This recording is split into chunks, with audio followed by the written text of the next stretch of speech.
Morning student. Last lecture में हमने sex linkage को कंप्लीट किया था, उसके टाइप्स पढ़े थे, सेक्स इन्फ्लुएंस्ड जीन्स के बारे में बात की थी। इन सब चीज़ों को ख़त्म करते हुए हम आज नया टॉपिक स्टार्ट कर रहे हैं। वो है हमारा नया टॉपिक म्यूटेशन। जेनेटिक्स का ही पार्ट है ये, तो उसी में आता है जिसकी हम आज डिस्कशन करने वाले हैं। तो म्यूटेशन एग्जैक्टली क्या है? ठीक, देखिए, डार्विन ने, जो चार्ल्स डार्विन नाम के साइंटिस्ट थे, उन्होंने क्या बताया? उन्होंने बताया था कि इवोल्यूशन कैसे होता है। इवोल्यूशन मतलब कि लाइफ जो है वो आगे कैसे बढ़ी। क्लियर? तो चार्ल्स डार्विन ने कहा कि जो इवोल्यूशन है या लाइफ का जो फॉर्मेशन है, ये एक कंटिन्यूअस प्रोसेस है। ठीक है, कंटिन्यूअस प्रोसेस का मतलब क्या हुआ? एक ऐसी प्रोसेस जो हमेशा लगातार होती रहेगी। और इन्होंने ये भी कहा कि ये स्लो प्रोसेस है, बहुत जल्दी हमें ये चीजें नहीं दिखाई देगी। मतलब एक जनरेशन से दूसरी जनरेशन में होने वाला बदलाव हमें बहुत जल्दी नहीं दिखाई देगा, लेकिन लेट दिखाई देगा। और एक जनरेशन, दूसरी जनरेशन, तीसरी जनरेशन, चौथी, पांचवी, छठवीं, ऐसा बदलाव हमें कंटिन्यूअस होता हुआ नजर आएगा। ठीक है, बिल्कुल। अब इसके बाद क्या हुआ? कई बार स्पीसीज में कुछ ऐसे बदलाव देखे गए जो कंटिन्यूअस नहीं थे। मतलब ऐसे चेंजेस जो पिछली जनरेशन में नहीं थे, मतलब पिछली जनरेशन में नहीं थे और अभी प्रेजेंट जनरेशन में वो बदलाव देखा गया। अब डार्विन से पूछा गया कि ये चेंज कहाँ से आया? आपने तो कहा था कि ये जो बदलाव है वो एक कंटिन्यूअस बदलाव है, तो पिछली जनरेशन में तो हमें ऐसा कुछ दिखाई नहीं दिया, तो अभी प्रेजेंट जनरेशन में कहाँ से आया? बताइए।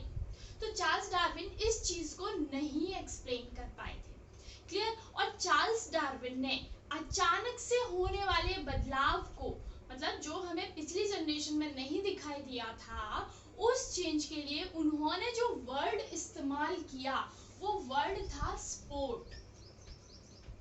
ठीक है, खेलने वाले की बात नहीं कर रहे हैं हम। वो वर्ड क्या था? स्पोर्ट, जो अचानक से बदलाव आया था। लेकिन चार्ल्स डार्विन इस स्पोर्ट को एक्सप्लेन नहीं कर पाए। ठीक है भाई, अब एक्सप्लेन नहीं कर पाए तो ऑब्वियस सी बात है किसी और साइंटिस्ट ने इसका मोर्चा संभाला और इस अचानक से आए हुए बदलाव को एक्सप्लेन करने की कोशिश की। और वो साइंटिस्ट थे ह्यूगो डे व्रीज।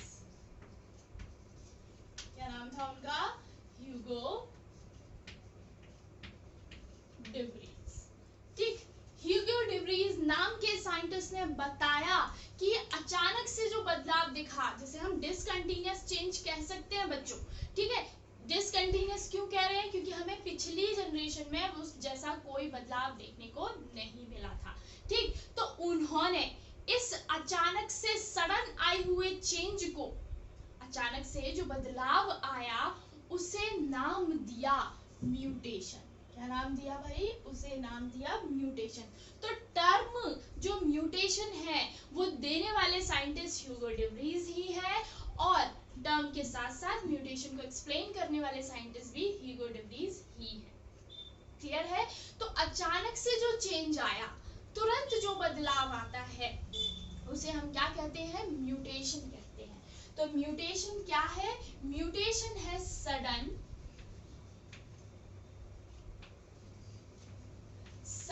चेंज, अचानक से होने वाला बदलाव। किसमें?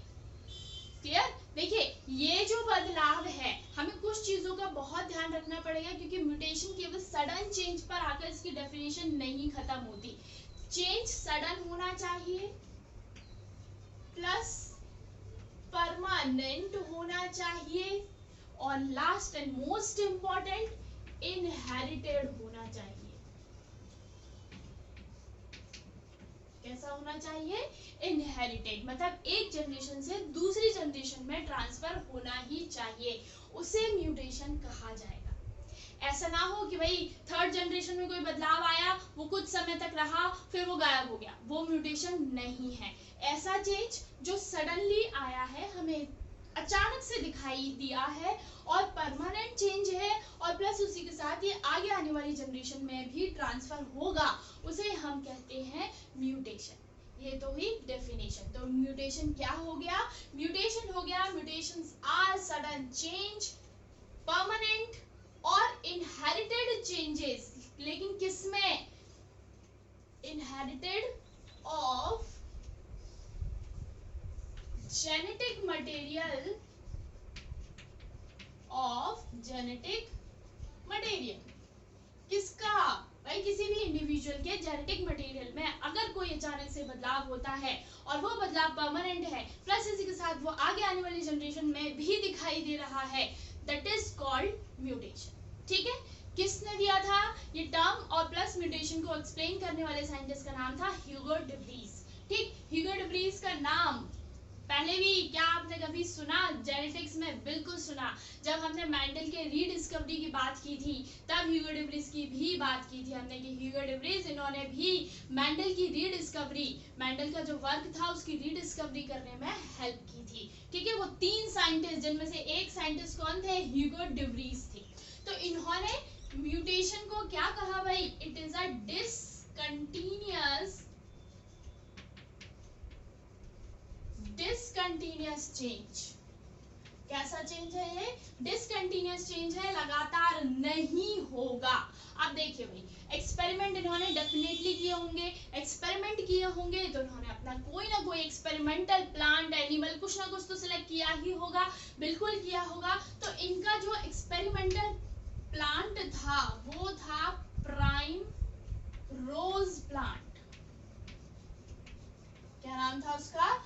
प्राइम रोज प्लांट, जिसके ऊपर म्यूटेशन के लिए ह्यूगो डे व्रीज ने एक्सपेरिमेंट किए थे। ठीक है, और इसका जो साइंटिफिक नेम है वो है ओइनोथेरा लमार्कियाना। ठीक, क्या नाम था इसका? ओइनोथेरा लमार्कियाना।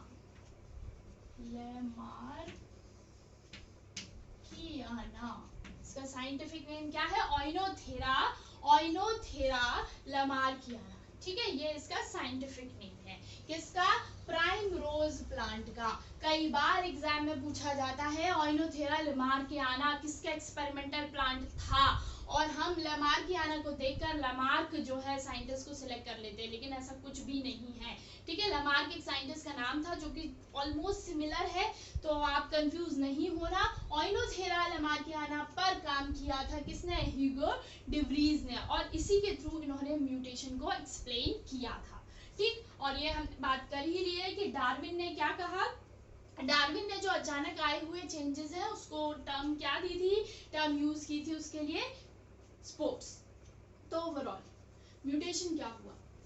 जेनेटिक मटेरियल, किसी इंडिविजुअल का कोई जेनेटिक मटेरियल है, ठीक, उस जेनेटिक मटेरियल में क्या है? क्रोमोसोम्स है। देन अब इन क्रोमोसोम में बदलाव हो सकता है। अब ये बदलाव डिफरेंट टाइप से हो सकता है। बिल्कुल एक ही टाइप का तो चेंज नहीं हो सकता। हो सकता है कोई जीन गायब हो जाए, हो सकता है कि क्रोमोसोम का सेगमेंट ही गायब हो जाए, हो सकता है बीच में से जीन गायब हो जाए, कहीं भी कुछ भी बदलाव हो सकता है। मतलब क्रोमोसोम नंबर चेंज हो सकता है, क्रोमोसोम के स्ट्रक्चर में बदलाव आ सकता है, या फिर कोई एक पर्टिकुलर जीन में चेंजेस हमें देखने को मिल सकते हैं। ठीक, तो ये हमारे टाइप ही थे। डिफरेंट तरीके से म्यूटेशन परफॉर्म कर सकता है जेनेटिक मटेरियल में। अब हम उसी की बात करने वाले हैं कि म्यूटेशन कितने तरीके से हो सकता है या पॉसिबल है। तो हम डिस्कस करेंगे टाइप्स ऑफ म्यूटेशन। तो हम डिस्कस करते हैं क्लासिफिकेशन ऑफ म्यूटेशन। ठीक है भाई, कि म्यूटेशन कितने तरीके से पॉसिबल है या हो सकता है। तो म्यूटेशन जो है बच्चों वो 2 टाइप से पॉसिबल है। ठीक है, इसके कितने टाइप हैं? इसको हम 2 ग्रुप में डिवाइड करते हैं। पहला जो है वो है हमारा क्रोमोसोमल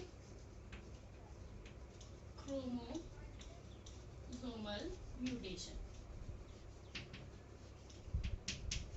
क्रोमोसोमल म्यूटेशन का मतलब क्या हुआ भाई? सिंपल सी बात है, क्रोमोसोम में जो चेंज है, क्रोमोसोम में जो सडन परमानेंट चेंज आएगा वो क्या होगा हमारा?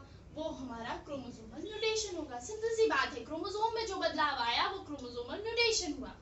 क्लियर है? और जो दूसरा है वो कहलाता है हमारा जीन म्यूटेशन, मतलब किसी पर्टिकुलर जीन में जो चेंज आए, और इसके कारण इसका दूसरा नाम पॉइंट म्यूटेशन भी है। क्या है भाई? Point mutation. मतलब जीन या फिर वही जीन जो है वो एक पॉइंट जैसा हमें दिखाई देता है क्रोमोसोम के ऊपर, तो इसलिए इसे हम पॉइंट म्यूटेशन भी कह देते हैं।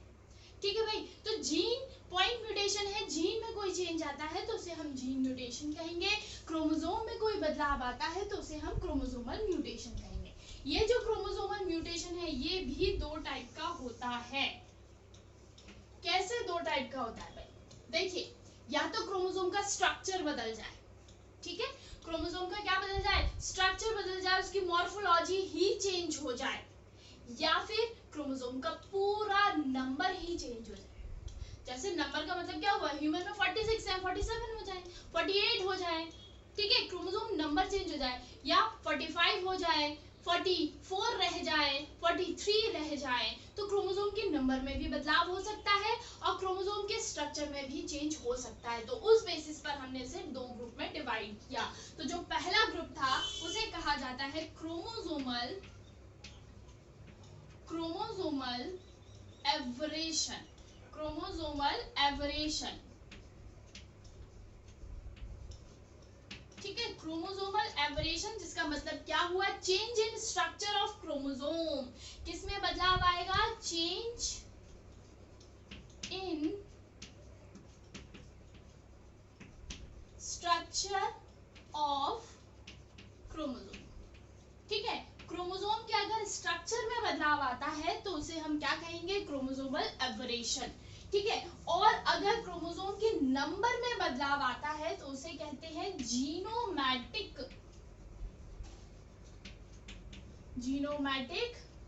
म्यूटेशन। क्या कहेंगे उसे? जीनोमैटिक म्यूटेशन। तो ये क्या है? चेंज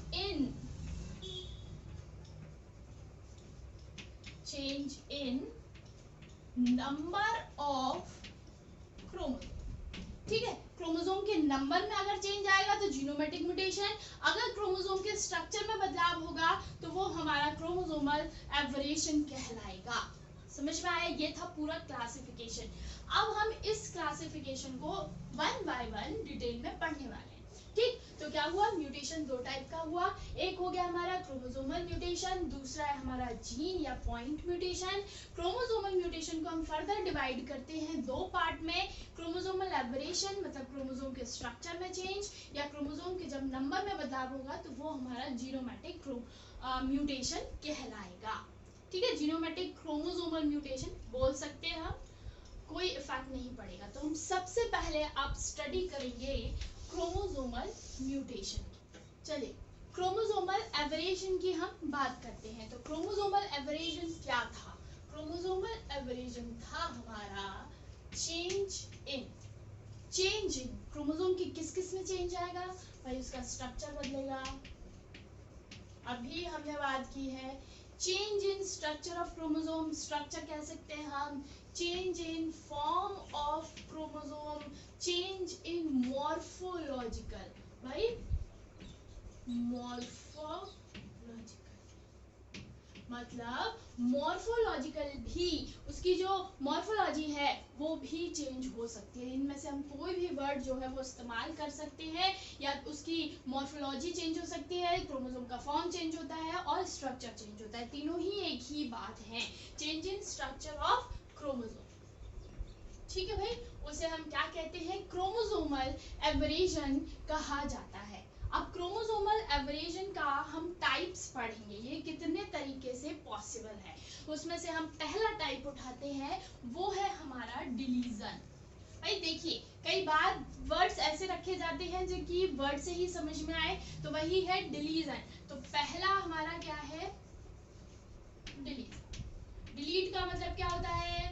किसी चीज का वहां से हट जाना, इरेज कर देना, उसी को डिलीट कहते हैं। तो वही है यहाँ पर कि अगर डिलीजन क्या हुआ? डिलीजन एक ऐसा क्रोमोसोमल एबरेशन है जिसमें क्रोमोसोमल सेगमेंट का कुछ हिस्सा जो है वो हट जाता है।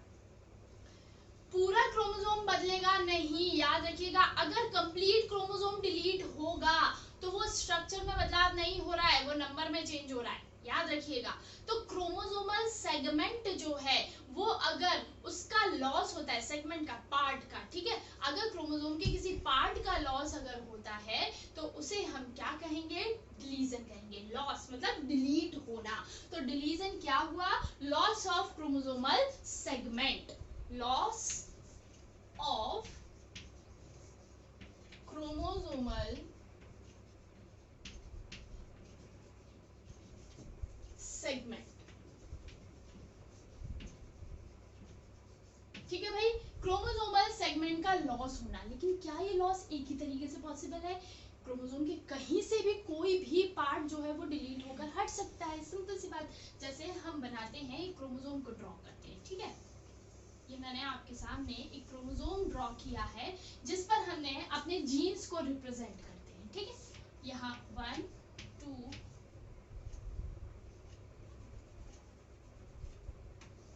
1 2 3 4 5, ठीक है। यहाँ आ गया हमारा 6 7 8 9 और 10, ठीक है। ये एक क्रोमोसोम है जिस पर 10 जीन जो है वो प्रेजेंट है, ठीक। हम पढ़ रहे हैं क्रोमोसोमल एबरेशन का पहला पार्ट, जैसे डिलीजन कह रहे हैं। अब डिलीजन में क्या हो कि भाई एक कट लग जाए, यहां से एक कट लगा, जिसके कारण इस क्रोमोसोम के दो जीन 9 और 10, कौन से? 9 और 10 जो है वो टूटकर क्या हो गए? अलग हो गए, ठीक है। 9 और 10 क्या हुए? टूटकर अलग हो गए। तो हमारा क्रोमोसोम कैसा रह गया भाई? हमारा क्रोमोसोम का यहाँ तो हमारे कितने जीन थे? 1 2 3 4 और 5 6 7 और 8, 9 और 10 वाला, 9 और 10 जो जीन है वो क्या हो गया? यहाँ से डिलीट हो गया, ठीक है। अब क्या ये डिलीजन जरूरी है यहीं से होगा? बताइए, क्या ये जरूरी है डिलीजन यहाँ से हो? क्या डिलीजन ये 6 और 7 जीन नहीं जा सकता है? बिल्कुल जा सकता है। क्या 4 और 5 जीन यहाँ से डिलीट नहीं हो सकता है? बिल्कुल हो सकता है। तो डिलीजन कितने टाइप का हुआ? 2 टाइप का हुआ। कैसे हुआ भाई? 2 टाइप का, देखते हैं, अभी हम बात करेंगे 2 टाइप का डिलीजन। 2 तरीके से जो है वो डिलीजन परफॉर्म हो सकता है। तो पहला जो तरीका है उसका नाम है टर्मिनल डिलीजन, ठीक है। टर्मिनल डिलीजन मतलब टर्मिनल पॉइंट, बिल्कुल क्रोमोसोम के एंड पॉइंट से जब डिलीशन हो, मतलब क्रोमोसोम बनाते हैं हम, फिर समझेंगे दोबारा से एक बार और। यहाँ 1 2 3 4 5 6 7 और 8 जीन वाला क्रोमोसोम है हमारे पास। टर्मिनल डिवीजन की हम बात कर रहे हैं, तो केवल एक सिंगल कट यहाँ पर लगे और इसके टर्मिनल पॉइंट से, एंड पॉइंट से जो क्रोमोसोम का सेगमेंट है वो लॉस हो जाए। यहाँ से हो सकता है, यहाँ से हो सकता है, यहाँ से, मतलब टर्मिनल पॉइंट से, लास्ट पॉइंट से, और एक ही कट के साथ, एक सिंगल कट के साथ इसका सेगमेंट जो है वो अलग हो सकता है। दूसरा है हमारा intercalary delusion. Intercalary delusion, intercalary मतलब बीच में से। इंटरकैलरी का मतलब क्या हुआ? बीच में से अगर क्रोमोसोम सेगमेंट डिलीट हो, बीच में से कैसे डिलीट होगा भाई? बनाइए जीन 1 2 3 4 5 6 7, क्लियर है? ये हमारे पास, ये है हमारी जीन्स, ठीक है। ये क्रोमोसोम अब डिलीजन 2 कट के साथ होगा। कितने कट्स लगेंगे? यहाँ पर 2 कट लगेंगे। एक कट तो यहाँ लगेगा, दूसरा कट यहाँ लगेगा। यहाँ पे टर्मिनल नहीं जा रहा भाई, टर्मिनल पॉइंट पर हमारा 1 क्रोमोसोम जीन है। कौन सा जीन है? 1 है। ये डिलीट नहीं हो रहा है। कौन सा डिलीट हो रहा है? 2 और 3, बीच में से जा रहा है। Intercalary of chromosomal segment. तो क्रोमोसोम का जो सेगमेंट है उसका 2 कट के साथ अगर बीच में से कोई सेगमेंट लॉस होता है या डिलीट होता है, उसे हम इंटरकैलरी डिवीजन कहते हैं। और इसमें जो है वो एक सिंगल कट लगता है हमेशा, ठीक, सिंगल कट, और यहाँ लगेगा ऑलवेज डबल कट,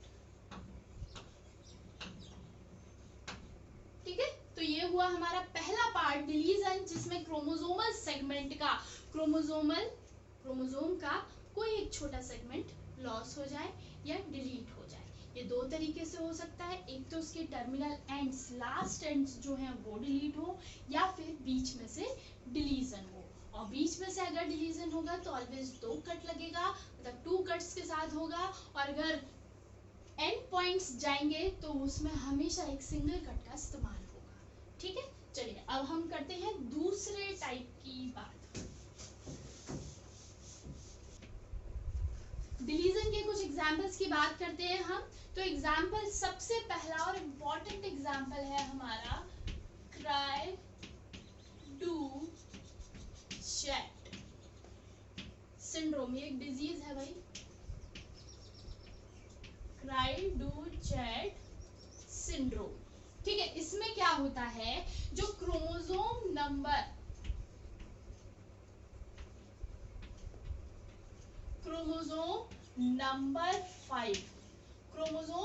5 की शॉर्ट आर्म से, क्रोमोसोमल नंबर 5 के शॉर्ट आर्म से डिलीजन होता है। किससे होता है भाई, क्रोमोसोम नंबर 5 की शॉर्ट आर्म जो होगी उससे कुछ जो जीन्स है वो डिलीट हो जाते हैं, तब ये सिंड्रोम कॉज करता है क्राई डू चैट सिंड्रोम, जिसे हम आगे बाद में एक्सप्लेन करेंगे ही, जब हम डिजीजेस की बात करेंगे, क्रोमोसोमल डिजीजेस की, वहां हम इसको एक्सप्लेन करेंगे। अभी आप केवल ये समझिए कि क्राई डू जो चैट सिंड्रोम है, इसमें बच्चा जो रोता है वो बिल्कुल कैट की आवाज में रोता है, ठीक है। दूसरा जो इसका एग्जाम्पल है वो भी एक सिंड्रोम ही है, वो है हमारा वोल्फ हिरशोम हिरशहोन सिंड्रोम, ठीक है। इसमें क्या होता है, जो क्रोमोसोम नंबर 4 है, क्रोमोसोम नंबर 4 की शॉर्ट आर्म से डिलीजन होता है, ठीक है। इसकी भी क्रोमोसोम नंबर की कौन सी आर्म डिलीट होगी भाई, शॉर्ट आर्म पूरी नहीं जाती, उससे कुछ सेगमेंट डिलीट होता है, ठीक है। तो ये हुए डिलीजन के कुछ एग्जाम्पल।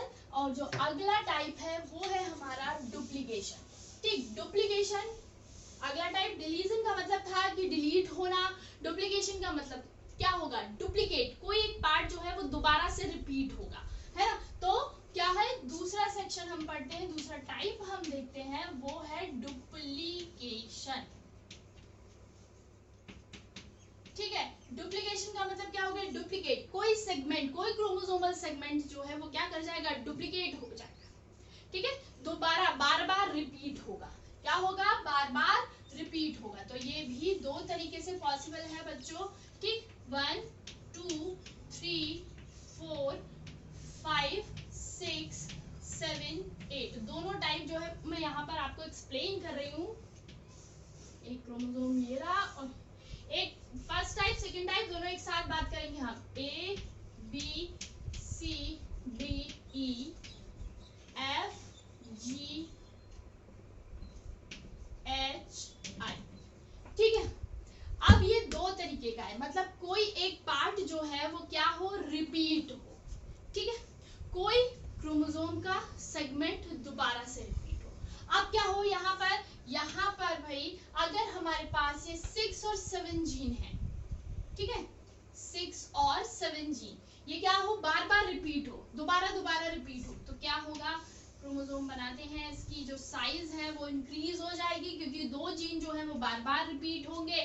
तो यहाँ 1 2 3 4 तो यहाँ रहेंगे ही रहेंगे, और यहाँ क्या हो जाएगा 5 6 7 6 फिर से 7 और आ जाएगा लास्ट में 8। तो क्या हुआ, जो क्रोमोसोम नंबर 6 था वो रिपीट हुआ, 7 था वो भी क्या हुआ, रिपीट हुआ।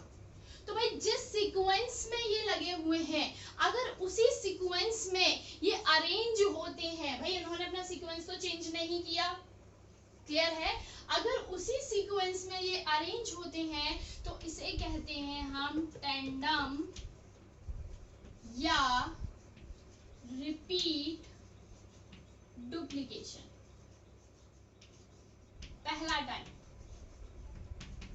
ठीक है, जब सीक्वेंस चेंज ना हो, जिस सीक्वेंस में ये पुराने जीन्स थे उसी सीक्वेंस में रिपीटेड जीन जो है वो अरेंज होते हैं, उसे हम कहते हैं टेंडम या रिपीट डुप्लीकेशन कहते हैं। अब दूसरा टाइप देखते हैं हम। दूसरा टाइप, सपोज हम करते हैं, मानते हैं कि FGH जो जीन है वो रिपीट हो रहे हैं।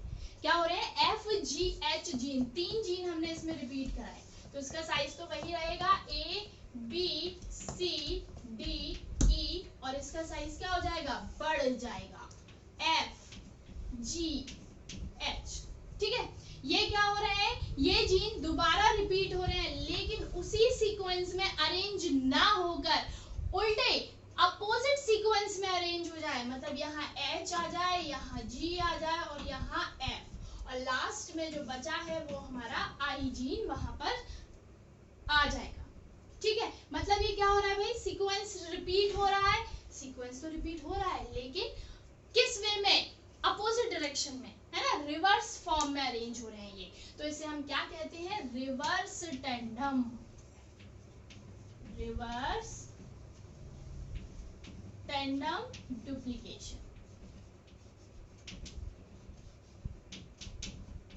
ठीक है बच्चों, तो ये हुई बात हमारी डुप्लीकेशन की। आप इसे स्टडी कीजिए, अभी इसके 2 टाइप और बाकी हैं, वो सब हम अपने नेक्स्ट लेक्चर में स्टडी करेंगे। इसको आप देखिए, नोट्स प्रिपेयर कीजिए।